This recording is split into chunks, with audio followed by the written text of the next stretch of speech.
Que bom, meus amados, que temos o privilégio de poder ainda falar com o nosso bom Deus. Quero convidar você então a abrir a sua Bíblia dentro desse texto que está aparecendo aí para você, Atos capítulo 9, nós vamos dar continuidade, temos aí trabalhado já durante alguns meses essa temática de Atos capítulo 9, que é Atos para você, e temos olhado desde a semana passada sobre a conversão de Paulo, a maneira como Deus o encontrou e a maneira como Paulo fora usado por Deus na sua vida e no seu chamado. Atos capítulo 9, nós vamos ler a partir do versículo 20, estarei lendo na NVI, e eu peço a você que esteja acompanhando a leitura que diz assim: logo começou a pregar nas sinagogas que Jesus é o Filho de Deus. Todos os que ouviam ficavam perplexos e perguntavam: não é ele o homem que procurava destruir em Jerusalém aqueles que invocavam este nome? E não veio para cá justamente para levá-los presos ao chefe dos sacerdotes? Todavia, Saulo se fortalecia cada vez mais e confundia os judeus que viviam em Damasco, demonstrando que Jesus é o Cristo. Decorrido muitos dias, os judeus decidiram de comum acordo matá-lo, mas Saulo ficou sabendo do plano deles. Dia e noite eles vigiavam as portas da cidade a fim de matá-lo. Mas os seus discípulos o levaram de noite e o fizeram descer num cesto, através de uma abertura na muralha. Quando chegou a Jerusalém, tentou reunir-se aos discípulos, mas todos estavam com medo dele, não acreditando que fosse realmente um discípulo. Então, Barnabé o levou aos apóstolos e lhes contou como no caminho Saulo vira o Senhor, que falara, e como em Damasco com ele havia pregado corajosamente o nome de Jesus. Assim, Saulo ficou com eles e andava com liberdade em Jerusalém, pregando corajosamente o nome do Senhor. Falava e discutia com os judeus de fala grega, mas esses tentavam matá-lo. Sabendo disso, os irmãos o levaram para Cesareia e o enviaram para Tarso. A igreja passava por um período de paz em toda a Judéia, Galiléia e Samaria. Ela se edificava e, encorajada pelo Espírito Santo, crescia em número, vivendo no temor do Senhor. Hoje nós falaremos, queridos, olhando ainda para a vida de Saulo, que se tornaria Paulo, não que ele mudou de nome, só para que vocês que estejam em casa me entendam, que eu não falei a semana passada. Saulo, queridos, Saulo é o nome dele hebraico, ou seja, Saulo significa Saul, o primeiro rei de Israel. Paulo é o nome dele grego, então como ele era filho de pai grego, certamente Paulo também tinha este nome. Então Saulo era o seu nome hebraico e Paulo o seu nome grego. E na ocasião aqui, Saulo, depois da sua conversão, nós observaremos agora as marcas de uma verdadeira conversão, ou seja, as marcas daquele que de fato se converteu diante do Senhor. Mas antes de iniciarmos aqui, eu quero levar você, enquanto eu meditava sobre isso, esboçando tudo aquilo que já tinha escrito, ficava procurando uma breve introdução para dar sentido ou fazê-los entender melhor o que eu queria compartilhar ou o que eu quero compartilhar com vocês nessa noite. Então me deparei com uma propaganda nos anos 80 e que eu não sabia, não era nascido, mas é interessante essa propaganda. Nos anos 80, se você tivesse, por exemplo, caspa no cabelo, a única solução para esse problema era um shampoo chamado Denorex. Você lembrou? Essa propaganda falava sobre isso, Denorex, um remédio anti-caspa que na verdade parecia um shampoo, mas não era. E a campanha do shampoo ou desse remédio Denorex fez tanto sucesso com o bordão "parece, mas não é", que Denorex virou um sinônimo de tudo que era enganação, suspeito. Então, naquela ocasião, nos anos 80, havia um remédio que as pessoas usavam no cabelo, que era tipo um shampoo, e a propaganda dizia, parece, mas não é. Eu quero falar para vocês justamente sobre isso, porque nós vivemos, queridos, no Brasil, um tempo tão difícil. Hoje vivemos em um país em que o testemunho público de fé, para alguns, não tem mais valor. Quando nós publicamos, testemunhando de forma pública a nossa fé em Cristo Jesus, para alguns não tem mais valor, e eu quero explicar isso para vocês. Muitos hoje no Brasil até diz sou crente, até se batizam, mas não depois de muito tempo, dias, às vezes meses ou anos, eles vêm com um outro argumento, uma outra oratória que diz, não sou mais crente. Quem de nós já não ouvimos a pessoa dizendo, eu já até fui crente, mas hoje eu não sou mais. Parece, mas não é. Isso não cabe a nós, de forma alguma, identificar, porque a própria palavra do Senhor diz que o Senhor fará isso em um determinado momento escatológico. Mas a vida do apóstolo Paulo ou de Saulo nos mostra marcas de uma verdadeira conversão, ou seja, de um verdadeiro cristão, de alguém que se converteu genuinamente ao Senhor.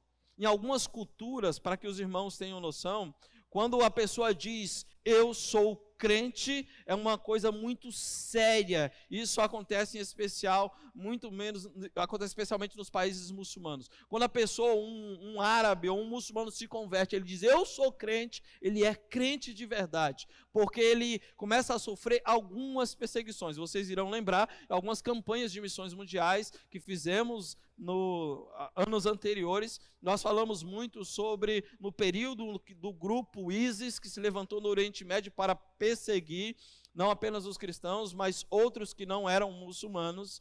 E nós lembramos que aquele grupo marcava a casa dos cristãos com a letra N de Nun, declarando que naquelas casas moravam os cristãos. E esses cristãos, então, eles perdiam o abastecimento de água, perdiam a energia elétrica, e muitos deles passavam fome. Então, em algumas culturas, quando você assume a tua profissão de fé, ou você declara publicamente a sua fé, eu sou cristão, admitindo que Cristo é Senhor da sua vida, em algumas culturas, em especial na cultura muçulmana, esses que assim declaram e têm esse testemunho público de fé, passam por privações. Eu tive a experiência de poder, no ano de 2008, viajar para o Oriente Médio, chegando até o Iraque. Nós ali estávamos cultuando com uma amada igreja, e eu lembro-me daquela ocasião em que uma determinada irmã, após o culto, reuniu os pastores que lá estavam, brasileiros, e ela começou então a testemunhar da fé dela para nós. E eu lembro-me que naquela ocasião, ela testemunhando, ela falava o seguinte, eu me converti, eu pertenço a Cristo, mas depois que eu me decidi por Jesus Cristo, o meu esposo me tirou os meus filhos, e existe aproximadamente 1 ano que eu não vejo os meus filhos. Eu gostaria de que vocês orassem por mim, orassem pela minha família, orassem pelo meu esposo, porque eu estou com muita saudade dos meus filhos, mas eu não abro mão desse Jesus na minha vida. Querida, a gente precisa levar a sério isso. Então quero nessa noite levar você a pensar sobre a vida deste homem. E qual é a mensagem central do texto em que nós acabamos de ler? A mensagem central é essa que aparece para você. A genuína conversão é sempre notada por todos, amada por alguns e odiada por outros. Isso é fato, isso é verdade. A genuína conversão, quando você se converte de verdade mesmo, todos notam as mudanças que aconteceram na sua vida. Alguns amam essas mudanças, mas aqueles que faziam com você o que você fazia na velha natureza, esses não aprovam tantas mudanças que você vive. E quantos de vocês, ou até mesmo aqui esse que vos fala, passou por esses momentos de mudança em que aconteceu nas nossas vidas, onde pessoas falavam, não acredito, eu lembro-me com os meus 14 anos de idade, quando me decidi por Cristo Jesus, ainda como atleta, morando num alojamento, e meus amigos ao meu lado, e todo final final de semana, no sábado, tinha um baile lá dentro do clube, e que eu frequentava era um baile funk, mas depois que eu me converti, eu falei para meus amigos, eu não vou mais. Os amigos falavam, vamos, eu não vou mais, e muitos deles riam de mim, e eu falava, não, agora eu estou indo para a igreja, agora eu sou cristão, e muitos deles falavam, isso não vai durar muito tempo. Eles não acreditavam, mas com o passar do tempo eles perceberam as mudanças, e isso é uma grande verdade. A vida de quem de fato se converte genuinamente ao Senhor é notada por muitas pessoas que estão ao seu redor. Muitos vão amar essas mudanças, mas outros, no entanto, vão se distanciar de você, ou não vão dar crédito de fato àquilo que você está acabando de dizer. Por exemplo, quando a gente olha para a vida do apóstolo Paulo em Atos capítulo 9, verso 15 e 16, nós vemos que Jesus, ele resumiu para Ananias o que seria o ministério do apóstolo Paulo, e ele diz, vai Ananias, porque este é para mim um instrumento escolhido para levar o meu nome perante os gentios, os reis, bem como perante os filhos de Israel, pois eu lhes mostrarei o quanto ele deve sofrer pelo meu nome. Eu vou mostrar para ele o quanto ele deve sofrer pelo meu nome. Portanto, após a conversão de Paulo no caminho de Damasco, ele passaria então de perseguidor a perseguido, de causador de sofrimento a sofredor. O fato é que o perseguidor foi transformado e veio a ser o maior propagador do evangelho que antes ele perseguia. Isso é extraordinário. Então, nos versículos 20, ou dos versículos 19 a 31, Lucas nos apresenta como foram os primeiros dias, as primeiras semanas de Saulo agora convertido. O que Saulo fez depois da sua conversão, o que aconteceu com ele. Então, a partir daqui nós vamos observar algumas questões. A partir daqui nós vamos observar 3 pontos fundamentais. Na conversão de Paulo, destacaremos 3 aspectos relevantes que servem de parâmetros ou de modelo para nossas vidas nos dias atuais. Primeiro aspecto que nós destacamos na vida de um novo convertido, ou daquele que se converteu genuinamente, está aí no verso 20 e 21. Uma genuína conversão deve nos levar a testemunhar sobre Jesus Cristo. O texto bíblico vai nos dizer o seguinte, logo começou a pregar, logo ao quê? Veja o versículo 19, e depois de comer recuperou as forças. Saulo passou vários dias com os discípulos em Damasco e logo começou a pregar nas sinagogas. O quê? Qual era a mensagem de Paulo? Que Jesus é o Filho de Deus. Essa era a mensagem do apóstolo Paulo. Agora, algo importante que eu quero deixar claro para você nesta noite é isto: nem todo cristão foi chamado para ser um grande pregador, mas cada cristão deve estar preparado para testemunhar acerca de Jesus Cristo, seu Salvador. Ou seja, nem todos nós fomos chamados para ser de fato um pregador exponencial, como foi o apóstolo Paulo e como foram muitos outros, mas todos nós estamos incumbidos de uma missão, de testemunhar com a própria vida a transformação que Cristo Jesus gerou na minha vida, na sua vida e na nossa história. Essa é uma grande verdade. Temos que estar preparados para testemunhar acerca de Jesus Cristo, e foi exatamente isso que o apóstolo Pedro declarou lá em 1 Pedro capítulo 3, versículo 15, que diz: antes santificai a Cristo como Senhor em vosso coração, estando sempre preparados para responder a todo aquele que vos pedir razão da esperança que há em vós. Estejam preparados para que vocês respondam a respeito daqueles que vos indagar da esperança que vocês tantos dizem que vivem. Então estejam prontos para estas verdades e para explicar estes fatos. Agora, voltando para o texto e voltando para o primeiro ponto, que um cristão genuinamente convertido deve testemunhar de Cristo, a gente vai ver a expressão do versículo 20 que diz, e logo depois o que? A palavra do grego significa no mesmo tempo, imediatamente ou em seguida, isto é, Saulo não perdeu tempo em testemunhar nas sinagogas de Damasco. Note que Saulo pregou nas sinagogas, está no plural. E não apenas em uma sinagoga. Qual era o plano original de Saulo? Era ir de sinagoga em sinagoga com as cartas em mão do sumo sacerdote para então prender os cristãos e levá-los em Jerusalém. O versículo 2 do capítulo 9 diz isso. Mas agora Paulo, ou Saulo convertido, ele vai de sinagoga a sinagoga com uma pessoa convertida e com uma mensagem que é: Jesus Cristo é o Senhor. E ele proclama as boas novas de salvação. Cristo muda completamente a vida de um homem, como vos falei a semana passada, que era completamente enraivecido, que tinha um caráter, que era um caráter fervoroso, como de um animal, que ia de frente aos cristãos para prendê-los e matá-los, e agora ele não vai de sinagoga a sinagoga com o intuito de prendê-lo, mas ele agora vai de sinagoga a sinagoga, testemunhando que Jesus Cristo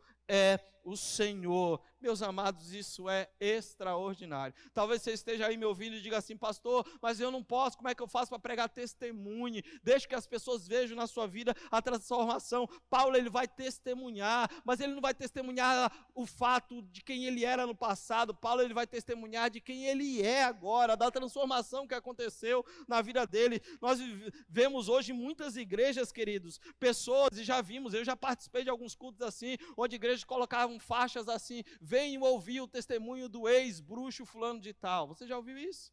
Ou venha ouvir o testemunho do traficante que mudou e matou não sei quantas pessoas. E você senta lá naquele culto e você ouve, o cara conta a vida velha dele todinha, em momento algum, no finalzinho ele fala: mas Jesus Cristo transformou a minha vida. Ele não fala de Jesus, ele não fala que Cristo é esse que mudou a vida dele, mas ele fala do passado dele, ele conta toda a história do passado e não dá tempo nenhum para contar a história daquilo que Cristo fez na vida dele. Paulo, ele não fez isso. Quando Saulo chegava na sinagoga, seus ouvintes esperavam que ele falasse acerca da perseguição realizada e como ele pretendia prender os cristãos, mas Paulo não perdia a oportunidade de trazer uma mensagem: Jesus Cristo é o Senhor. Esta era a mensagem, ele testemunhava de Jesus Cristo. Então, meus amados, a primeira evidência de uma conversão verdadeira, genuína, é que você logo começa a testemunhar de Jesus Cristo. Não tem como, você tinha uma vida no passado, você era alguém completamente diferente, você não tinha esperança nenhuma, você olhava para o futuro sem perspectiva. Quando Jesus nos encontrou, quando Jesus nos capturou, quando a sua graça nos mudou, nós agora somos outras pessoas e inevitavelmente nós iremos compartilhar de Jesus Cristo para inúmeras pessoas, porque é isso que deve fazer um genuíno convertido a Cristo Jesus. Ele prega sobre o seu Salvador, ele fala sobre o seu Salvador, a sua vida fala sobre essas questões. No versículo 22 diz que Saulo, porém, mais e mais se fortalecia e confundia os judeus que moravam em Damasco, demonstrando que Jesus é o Cristo. Esse era o testemunho dele. Ele se fortalecia e ele demonstrava para os judeus que Jesus Cristo era o Messias. Esse verbo no grego fortalecer não se refere somente à força física, mas à sua habilidade de provar pelas Escrituras que Jesus é o Messias. Portanto, preste atenção, quando Saulo diz que ele se fortalecia e confundia os judeus que moravam em Damasco, demonstrando que Jesus é o Cristo, ele demonstrava isso pelas Escrituras. Ele provava que Cristo era o Messias pelas Escrituras. Que as Escrituras, pastor? Ele usava o veterotestamentário, profecias que apontavam para o Messias, e ele então provava pelas Escrituras aos judeus que Jesus Cristo era o Messias. Portanto, quanto mais Paulo testemunhava de Cristo, mais ele tornava-se forte. Isso é extraordinário. Quanto mais Paulo compartilhava de Jesus, quanto mais Paulo testemunhava de Cristo e apresentava as Escrituras, mais o apóstolo Paulo se tornava alguém forte no sentido de ser fortalecido com o Senhor para dar continuidade ao cumprimento da missão. Então aqui nós aprendemos que uma pessoa verdadeiramente convertida não é apenas... ela não apenas se junta à igreja imediatamente, como aconteceu no versículo 19, mas ela também proclama a Jesus Cristo. Aquele que de fato é convertido genuinamente, ele não apenas, ele procura um ambiente de irmãos para estar congregando, tendo comunhão, mas ele automaticamente passa a falar de Cristo Jesus. E quero aqui, a partir de agora, em cada ponto, começar a fazer algumas aplicações do que isso tem a ver conosco. Se você diz ser um cristão, mas não está confessando, declarando, proclamando e reconhecendo perante o mundo que Jesus é o Filho de Deus e Salvador do mundo, então você deve refletir sobre a sua experiência de vida com Jesus Cristo. Vou ler novamente. Se você diz que é um cristão, mas não está confessando, declarando publicamente, proclamando, reconhecendo perante o mundo que Jesus é o Filho de Deus e Salvador do mundo, então você deve refletir sobre a sua experiência com Jesus Cristo. A primeira marca de um verdadeiro convertido genuinamente ao Senhor é que ele proclama a Jesus Cristo. Ele declara que Jesus Cristo mudou a sua história. Ele não consegue ficar calado. Ele agora é um arauto. Ele agora tem o compromisso com o querigma. Ele proclama Jesus Cristo. Esse é o primeiro sinal de uma verdadeira conversão. Como eu vos falei no início, eu me converti de meus 13 para 14 anos. E eu lembro-me que em alguns momentos nós fazíamos atividades físicas na segunda-feira. Toda segunda-feira de manhã, todo atleta, ele tinha pavor, porque ele sabia que ele ia acordar e toda segunda-feira de manhã ele ia fazer atividade física, não ia ser tático, não ia jogar bola, não ia nada disso, ele ia correr. E todo atleta tinha pavor daquilo. Eu lembro que eu não era diferente. E o professor conduzia a gente ou do Ilha Pochá, para corrermos do Ilha até o canal 7, ou do canal 7 até o Ilha Pochá. E eu lembro que nesse percurso, em alguns momentos, nós como amigos ali, entre atletas, o ônibus deixava a gente lá na ponta da praia, e nós íamos até o Ilha Pochá, mas alguns amigos se reuniam e a gente levava dinheiro escondido nas meias. Então quando o ônibus saía, a gente então corria o primeiro canal, no segundo canal a gente entrava, ia para o ponto de ônibus, pegava o ônibus, ia, quando estava chegando próximo do Ilha, a gente descia e então ia chegando correndo. Alguns jogavam água para dizer que estavam suados. A gente fazia isso. Mas eu lembro que quando eu me converti, eu sempre corria com um amigo meu chamado Jorginho. E eu lembro que quando eu me converti, os caras falavam, vamos lá, o ônibus já foi. E aquele negócio falava, não, isso não é certo. E eu falava, não vou, Jorginho. E ele falou, por quê? Eu falei, porque eu sou convertido, cara, eu aceitei Jesus. Ele falou, me prova que você aceitou Jesus. Eu falei, eu estou acabando de provar para você. Eu não posso fazer mais isso. Eu não posso fazer mais isso. Jesus Cristo mudou a minha vida, Jesus Cristo mudou a minha história. Eu não tenho como fazer mais isso. Eu não consigo ser mais quem eu era, Jorginho. Eu não consigo fazer mais o que eu fazia. Alguém que transforma a minha história, eu não tenho como ser eu mesmo. Sabe, meus amados? Quem é você quando as pessoas não estão olhando? Quem nós somos quando as pessoas não estão olhando? Quem nós somos quando estamos diante de uma tela, seja de smartphone ou de computador? Quem nós somos no trabalho, quando aparentemente ninguém sabe quem somos em termos de compromisso com Deus? Quem nós somos? Nós não temos como continuar sendo os mesmos. Se você diz ser um crente e Cristo alcançou a sua vida e as pessoas com quem você vive, que sabe da sua história, não percebeu nada diferente, alguma coisa está errada. Se eu e você admitimos que confessamos a Jesus, e as pessoas que estão ao nosso lado, que convivem conosco, que sabem dessa decisão, não vê mudança nenhuma acontecendo nas nossas vidas, alguma coisa está errada. Não dá para andar com Cristo sem que as pessoas vejam as mudanças em nossas vidas. Se você diz que Cristo é seu Senhor, você terá as mudanças acontecendo na sua vida, inevitavelmente, porque Ele não nos deixa o mesmo. Nós não podemos ser mais os mesmos. Então, a primeira marca de um cristão genuinamente convertido ao Senhor é que ele testemunha, ele muda, ele não é mais o mesmo, ele consegue testemunhar para as pessoas que a vida dele é transformada. Me dá uma prova disso. Por exemplo, a empregada doméstica, ela em casa, trabalhando, E ela trabalhava e ela sabia que a sua patroa, quando chegava em casa, ia averiguar cada canto da casa para saber se de fato ela tinha feito o serviço dela. Então ela varria a casa, quando chegava no tapete, ela empurrava a sujeira para o meio do tapete, porque ela sabia que ela olhava apenas ao redor dos tapetes. Ela, quando ia limpar o fásculo, o local onde ficava lá os perfumes, essas coisas, ela limpava ao redor, não levantava, ela não fazia nada disso. Então, queridos, quando ela se converteu genuinamente, ela estava provando, dizendo, olha, eu não faço mais isso. Hoje, quando eu varro a casa, eu dou o meu melhor. Hoje, quando eu faço tudo, eu dou o meu melhor, porque eu não posso ser mais a mesma pessoa. Se você, de fato, conheceu a Cristo Jesus, sua vida é transformada. Pastor, mas é como Paulo assim? Cada um de nós temos um processo. A grande verdade é que neste processo você vai sendo transformado pelo Senhor. E aquilo que você fazia, você deixou de fazer, você não faz mais, porque você está testemunhando que há alguém que mudou a sua história. Então essa é a primeira marca. Segunda marca de uma pessoa genuinamente convertida ao Senhor é que ela não... uma genuína conversão não nos imuniza da dor e da perseguição. Isso é fato. Isso é fato e é muito verdadeiro. Se você é genuinamente convertido ao Senhor, saiba que isso não irá te imunizar da dor e nem da perseguição.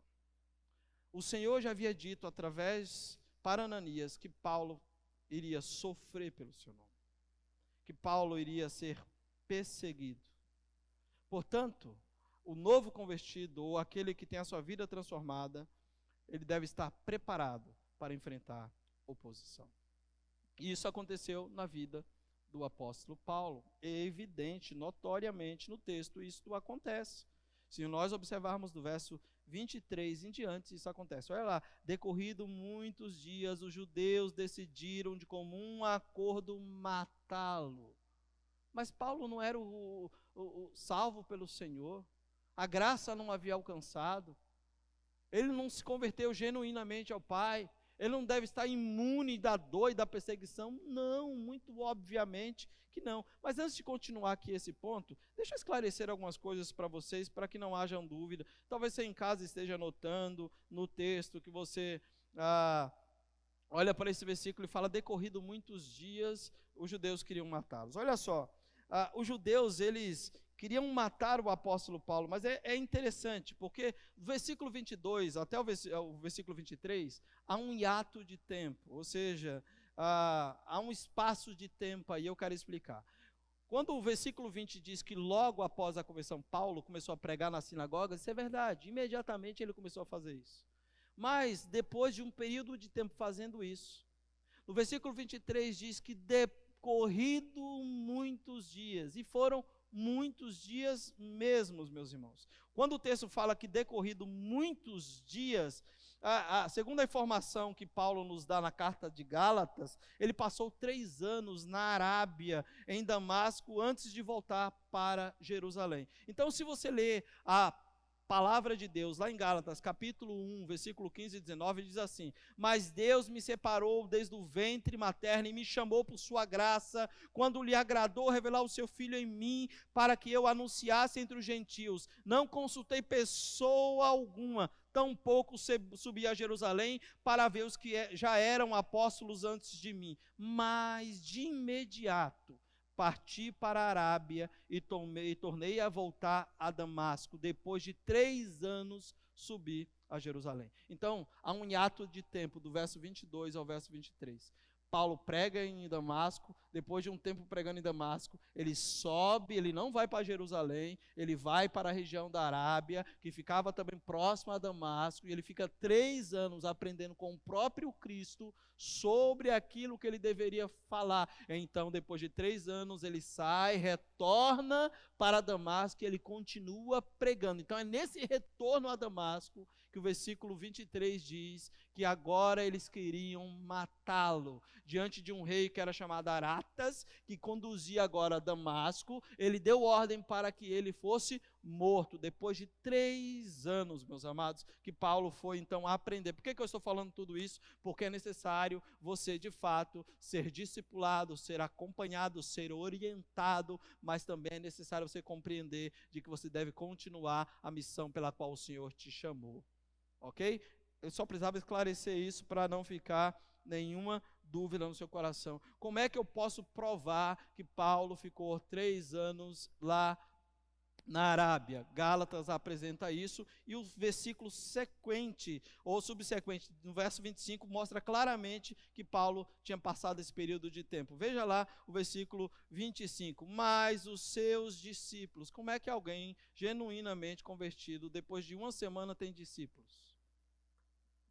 Então ele ficou 3 anos, e depois, ao retornar, ele começou a pregar, e já com alguns discípulos. Diz que os seus discípulos, então, ajudaram Paulo a fugir da cidade. E a palavra discípulo aí mostra que Paulo já estava com um ministério frutífero lá em Damasco. Então, esteja preparado para enfrentar oposição extrema. Esteja preparado para isso, para você enfrentar oposição externa, ou seja, oposição de pessoas de dentro, olha lá, externa, pessoas de fora. Na verdade, os judeus de fora estavam perseguindo o apóstolo Paulo. E é muito interessante, queridos, isso aqui, porque depois da sua permanência no deserto, Saulo retorna para Damasco, e ele continua a pregar na sinagoga. Então os judeus, eles vieram então para prendê-lo e para matá-lo, como o Senhor disse que iria acontecer. Agora, de perseguidor, ele se torna então perseguido. Agora, eu quero chamar sua atenção para algo dentro do verso 23. Os judeus deliberaram entre si tirar-lhe a vida. Muitas vezes, não apenas os novos convertidos ingenuinamente pensam que uma vez que Deus os ama, ele irá protegê-lo de todas as provações e dificuldades, mas mesmo uma leitura casual da Bíblia mostra que isso simplesmente não existe, queridos. Isso não existe, isso é uma grande verdade. Então, se genuinamente nós nos convertemos, isso não nos imuniza de passar por dores e por sofrimento, ou por perseguição, como o apóstolo Paulo está passando aqui no texto. Se você ler 2 Coríntios capítulo 11, versículo 23 a 27, olha só o que Paulo relata. São eles servos de Cristo? Estou fora de mim para falar desta forma, eu ainda mais. Trabalhei muito mais, fui encarcerado muitas vezes, fui açoitado mais severamente, exposto à morte repetidas vezes. 5 vezes recebi dos judeus 39 açoites, 3 vezes fui golpeado com varas, 1 vez apedrejado, 3 vezes sofri naufrágio, passei uma noite, um dia exposto à fúria do mar. E ele continua então relatando como foi que viveu a sua vida. Então, meus amados, está mais do que provado de que é uma genuína conversão não nos imuniza de dor e de perseguição. E por que eu estou falando isso? Porque, queridos, muitos de nós achamos que, sou crente, agora não sofro. Sou crente e eu não vou passar por problema. Queridos, isso é muito sério. Isso é muito sério. Quando os crentes estão se descuidando diante desta pandemia, dizendo, Deus me ama, Ele me livrará de todo e qualquer vírus mortal. Eu já ouvi crente falando sobre isso. Não sei se vocês viram, mas agora recentemente, um pastor de uma determinada igreja, estamos proibidos, ou por decreto, não estarmos nos reunidos no contexto de igreja local. Então o pastor teve a brilhante ideia de colocar os membros dentro de um ônibus, encher o ônibus e fazer o culto. E a fala dele era, Deus nos livrará. Isso é muito perigoso, essa fala é muito perigosa, isso não é verdade, não é porque Deus nos ama que estamos imunes de dor e de sofrimento. Isso não é verdade. Então nós precisamos estar preparados para enfrentar a oposição externa. Pessoas vão sim perseguir e ridicularizar da nossa fé, mas não apenas isso, não judeus, mas a gente percebe que Paulo também sofreu sofrimento interno. oposição interna. Quando ele foi para Jerusalém, depois que ele chegou em Damasco, que os seus discípulos então o ajudaram a fugir, descendo ele pelo um cesto de alguém que morava na muralha lá de Damasco. Então ele desce e vai para Jerusalém, procurar entre os irmãos um lugar de alívio e de refrigério, e quando chega lá ele não é bem recebido pelos crentes de Jerusalém, e muito obviamente pelo seu contexto anterior, ao ponto de Barnabé ter que andar ao lado de Saulo e falar: olha, vem aqui Pedro, vem aqui Tiago, este é Saulo, o Senhor Jesus apareceu para ele, ele foi mudado, ele foi transformado. E mesmo assim, queridos, depois que Paulo pregava o evangelho em Jerusalém, com a liberdade que ele teve, após Barnabé andar ao seu lado, diz que ele teve que ir para Cesareia, e de lá ir para Tarso e ficar 10 anos. 10 anos. Então, meus amados, não é porque Jesus mudou a história que as coisas vão ser do melhor possível. Ele está conosco, Ele nos ajuda a passar pelo sofrimento, Ele nos ajuda a passar pelos tempos difíceis, Ele atua nas nossas vidas, Ele muda a história, mas isso é uma grande verdade. Ele não nos imuniza das dores, e nem da perseguição, e nem do sofrimento. Isso é uma grande verdade para todos nós.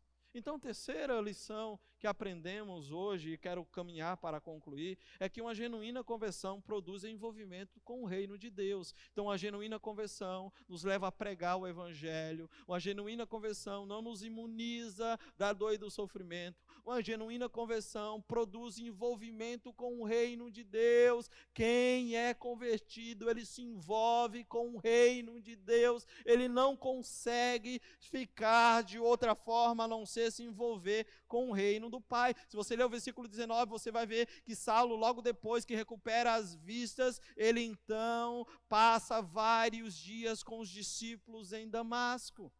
O verso 26 e 28, Paulo, ele sai de Damasco, ele vai procurar os discípulos em Jerusalém, ele se envolve com as coisas do reino de Deus, a vida dele é transformada. Então, se Deus já transformou a vida dele, não tem como agora Jesus me transformou, eu fico de braços cruzados olhando as coisas acontecerem. Não, Deus nos deu os dons, Deus nos deu talentos, habilidades para que possamos servir no reino. Se antes eu tinha habilidade natural e eu já servia no contexto de vida secular com essas habilidades naturais, agora eu sirvo e dou o meu melhor, mas agora é para sinalizar o reino de Deus. Não tem como, não há outra possibilidade a não ser estarmos assim. Ser cristão significa também adesão à igreja, compromisso sério com o corpo de Cristo.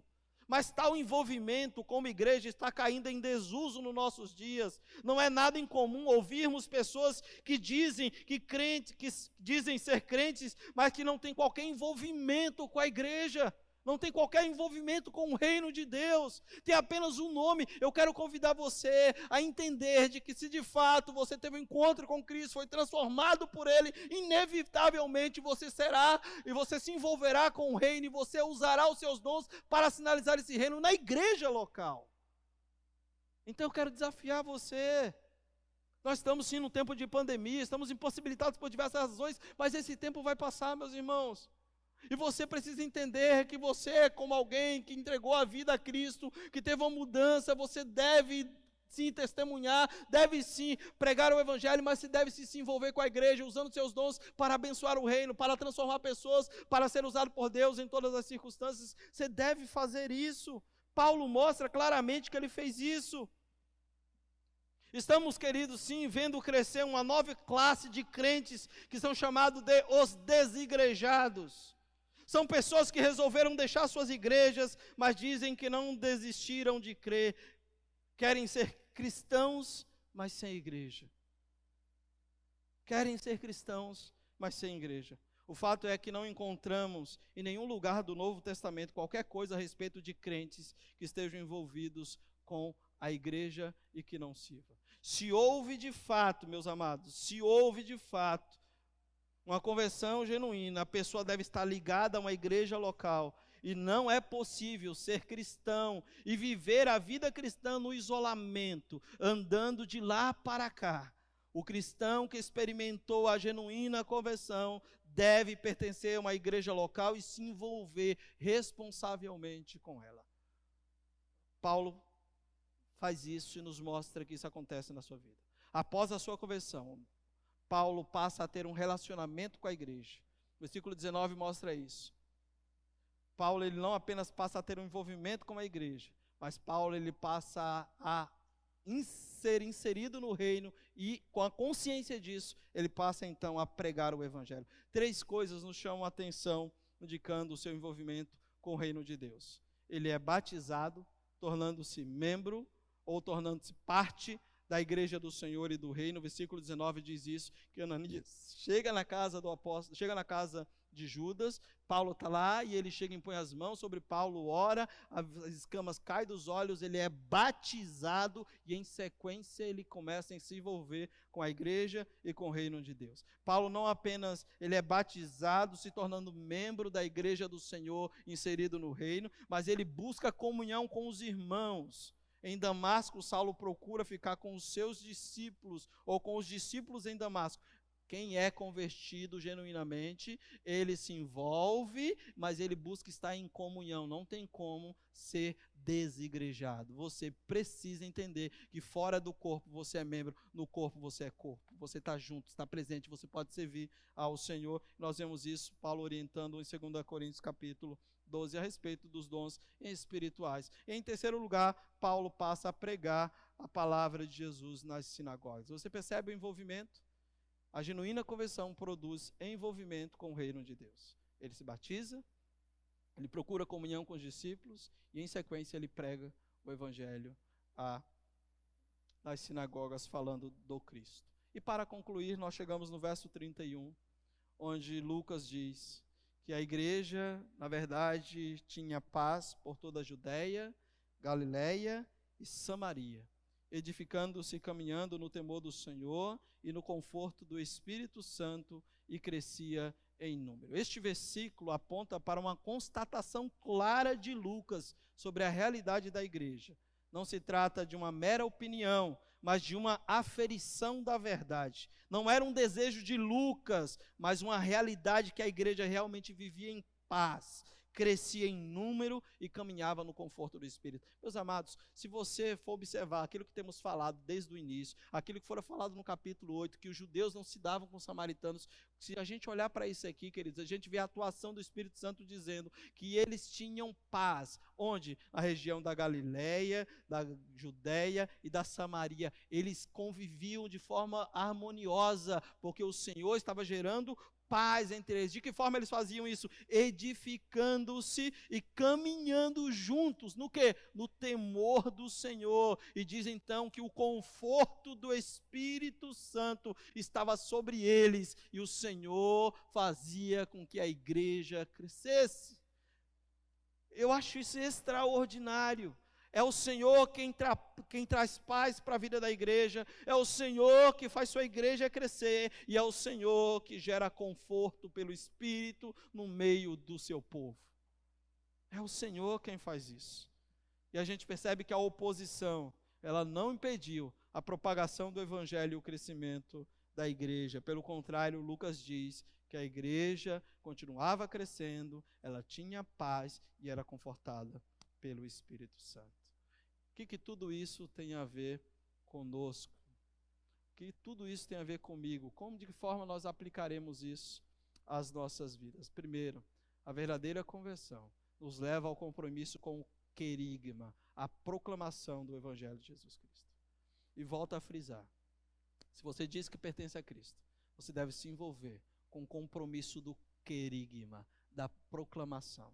Se você não tem feito isso, você precisa rever de forma muito séria a experiência que você diz ter vivido com o Senhor. Inevitavelmente, quem de fato é genuinamente convertido, ele se envolve com o reino de Deus, proclamando as verdades do Cristo. Segunda aplicação, que tudo isso tem a ver conosco, como isso se aplica em nossas vidas, a verdadeira conversão nos leva a sofrer resistência com um novo estilo de vida em Cristo. As pessoas, elas vão olhar para as mudanças acontecendo notoriamente na sua vida e vão resistir ao novo estilo de vida que você vive. Ah, cara, você não faz mais isso, você não faz mais aquilo, questões de usos e costumes que antes te distanciavam de Deus, que antes não te davam uma identidade, você deixou de fazer porque Cristo mudou a sua vida. Antes eu roubava, não roubo mais, eu mentia, eu não minto mais, eu traía, eu não traio mais. Enfim, mudanças aconteceram. E aqueles que eram do seu círculo, eles vão notar isso e muitos deles vão resistir a tais mudanças.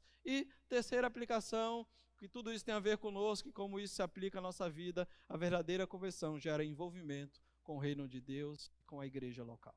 Se você não se envolveu ainda com o reino, com a igreja local, se você tem estado parado, você tem estado com medo, você fala, eu não sei o que fazer, como fazer e assim por diante, eu quero levar você para concluir, olhar para a frase do Moody, do L.D.L. Moody, que diz, se você não trabalhar para o Senhor, porque está com medo de cometer erros, você provavelmente cometerá o maior erro da sua vida não fazendo nada. Todo cristão deve estar preparado para contar aos outros sobre o Salvador. Todo cristão. Vou ler novamente. Se você não trabalhar para o Senhor, porque está com medo de cometer erros, você provavelmente cometerá o maior erro da sua vida não fazendo nada. Todo cristão deve estar preparado para contar aos outros sobre o Salvador. Que Deus nos ajude, meus amados, olhando para a vida do apóstolo Paulo, a testemunhar do nosso Salvador. A gente vê isso acontecendo de forma notória na vida de um homem que logo em sequência começou a pregar o evangelho, e não é porque ele se converteu que ele não passaria por luta, por dor e por perseguição, e a gente percebe um envolvimento dele no reino e com a igreja local. Se envolva, deixe Deus usar a sua vida, mostre ao mundo, mostre àqueles que estão ao seu lado, permita que eles vejam em sua vida as transformações necessárias que Deus tem feito diariamente, e você testemunhe, não apenas com a sua fala, não apenas indo comprovando com a tua fala que Cristo é o Senhor, mas vendo as transformações diárias acontecendo na sua vida. Queridos, Paulo ele não pregava simplesmente mostrando de que ele não perseguia mais a igreja, de que ele não era mais um javali selvagem, alguém rude, não. Paulo ele não só pregava mostrando o comportamento, a transformação que aconteceu, mas ele falava, ele provava pela palavra que Jesus Cristo era o Senhor, era o Messias. Nós precisamos entender isso. Jesus gera transformação, eu testemunho, eu proclamo, mas também há mudança no comportamento, há mudança na maneira de ser e há um envolvimento no reino com esta proclamação. Que Deus nos ajude a passar por este processo e o Senhor possa abençoar as nossas vidas como igreja local. Eu gostaria de orar com você, já gostaria de convidar o louvor para estar subindo, e logo em sequência eu retorno após o louvor para estar orando, nos despedindo nesse tempo. Vamos orar. Pai, obrigado, Senhor, porque o Senhor nos mostra através do apóstolo Paulo, ó Deus, que é necessário, Senhor, de fato, em uma genuína conversão, assumirmos o compromisso com o querigma, com a proclamação do Evangelho do Senhor Jesus. Pai, ajuda-nos a sermos, ó Deus, essa testemunha, pessoas, homens e mulheres, que têm falado do amor de Cristo, que têm demonstrado através das Escrituras e que têm demonstrado através da vida, as mudanças que têm acontecido. Ajuda-nos, ó Deus, a estarmos firmes diante, Senhor, das dores que nós nos deparamos diariamente, diante dos momentos difíceis que muitos de nós vivemos. Ajuda-nos a entender que não é porque servimos ao Senhor, não é porque pertencemos ao Senhor que estamos imunes de passar por dores e por sofrimento. Pai, obrigado porque o Senhor nos mostra que nós devemos nos envolver com o reino. Peço ao Senhor que abençoe a tua igreja, abençoe os teus filhos, ajude-os, ó Pai, a compreenderem estas verdades da tua palavra e colocarem em prática em suas vidas. Ajuda-os, ó Deus, a perceberem, Senhor, o privilégio que nos foi dado de sermos testemunhas, de termos, ó Deus, a função do querigma para falarmos do teu amor. Eu louvo ao Senhor pela vida dos meus irmãos presentes. Peço ao Senhor que os abençoe, que os sustente e que nos ajude, Deus, a estarmos com este compromisso de assumirmos verdadeiramente as marcas de um verdadeiro convertido, proclamando o Evangelho do Cristo verdadeiro, onde quer que o Senhor nos leve. Eu oro grato por esse tempo, peço a tua bênção sobre a tua igreja, e assim o faço, em nome de Jesus. Amém e amém. Deus abençoe, queridos.